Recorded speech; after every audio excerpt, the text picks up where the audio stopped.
Wejangan welas asih, Nan Hai Ku Fo atau Dewi Kuan Yin. Bebas dan leluasa. Bisa melepaskan atau merelakan segala sesuatu yang di duniawi, barulah bernilai. Apa yang dimaksud dengan bebas? Apa yang dimaksud dengan leluasa? Mampu merubah dari manusia biasa menjadi sejati, mampu melepaskan penderitaan, kesedihan, kekhawatiran, tekanan, kemurungan, barulah bisa bebas. Membina tahu, makin membina makin terang, makin membina makin bebas. Tidak bahagia, bagaimana membahas tentang kebebasan? Tidak bisa menenangkan diri, maka diri tidak mampu merasa bebas. Bagaimana bisa mengembangkan pelaksanaan kebajikan kamu? Tidak bisa menenangkan diri, tidak bisa bebas, karena hati manusia kamu masih belum bisa melepaskan. Hati manusia masih tersisa di dalam hati kamu. Bagaimana menolong dunia dan menolong umat?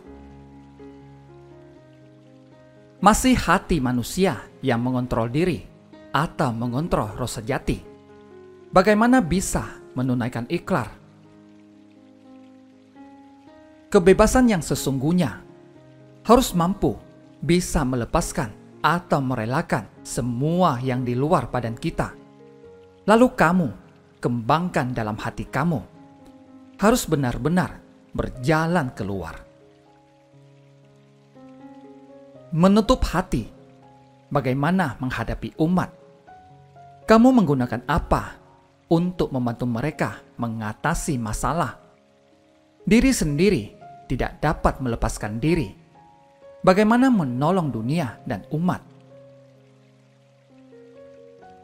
Di dalam kehidupan duniawi, untuk menjalani jalan ini sama seperti menanam teratai di kobaran api. Selalu menggunakan hati yang suci murni. Tidak boleh selalu lolos kendali. Tidak boleh selalu dikontrol. Maka itu disebut hati penuh kepahitan. Maka aneh jika kamu tidak merasa tertekan. Dalam membina tahu memerlukan persiapan hati. Selalu siap sedia menghadapi dia atau hati manusia. Kita harus mengalahkan hati manusia. Harus bisa terobos rintangan dalam hati. Sebidang hati ini, jangan timbulkan ribuan pemikiran dalam benak pikiran. Maka, tidak akan banyak rintangan yang menghadang. Apakah perjalanan ini harus terbuka lebar, atau harus datar, atau perjalanan tidak rata, atau mau perjalanan sulit? Semuanya berada di niat hati sendiri, di niat pikiran. Ini yang disebut dengan diri sendiri menjadi majikan. Jika ada sebidang keinginan hati, maka harus baik-baik pergi menyempurnakan. Tidak peduli masa proses hati sedang bersedih, sedang alami ujian, juga tidak boleh mundur. Kesabaran yang merupakan salah satu dari 6 paramita. Menahan penghinaan berarti rela menanggung penghinaan. Jika kita bisa menerima, maka tidak akan timbul dendam dan akan bisa meredam amarah. Ketika seseorang menghina atau mengkhianatimu, dari depan nampak sepertinya kamu masih sanggup menerima atau menahannya. Akan tetapi, jika di dalam hati sama sekali tidak bisa menerimanya dan terus disimpan dalam hati dan tidak dileraikan, jika dipendam lama, maka akan menjadi kerisauan.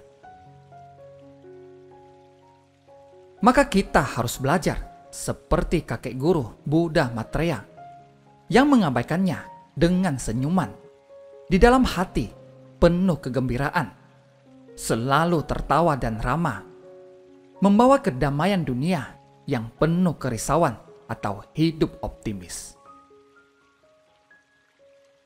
Di kalangan masyarakat percaya bahwa seperti Buddha Maitreya yang selalu tersenyum, berperut buncit, lucu dan ramah, orang percaya bahwa gambarnya dapat memberikan inspirasi kepada orang-orang dari kekhawatiran dan penuh optimisme dalam hidup.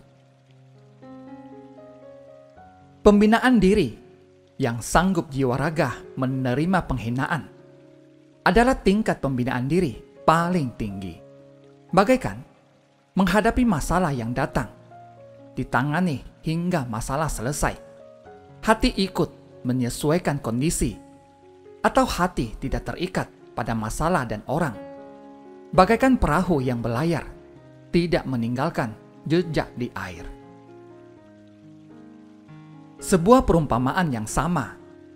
Jika kamu mau belajar tingkat pelatihan kesabaran ini, kita harus tahu bagaimana membiarkan orang lain memfitnah tanpa harus sedih atau marah, atau tidak terpengaruh atas hinaan orang lain, dan hati tidak tergerak untuk menjadi sedih atau marah.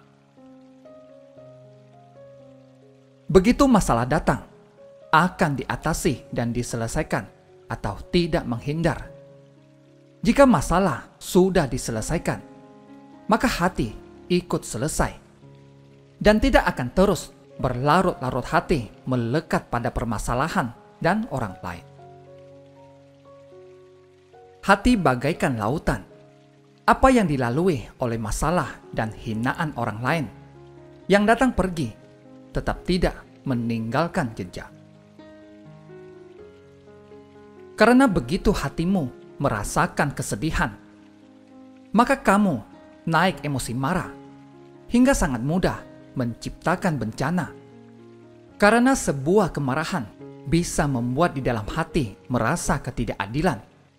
Sesaat akan sangat mudah menimbulkan banyak hal yang mampu membuatmu merasa penyesalan seumur hidup. Sekarang membina tahu harus memahami dan melampaui hal-hal duniawi yang disebut dengan meminjam jodoh untuk melerai jodoh yang tidak baik.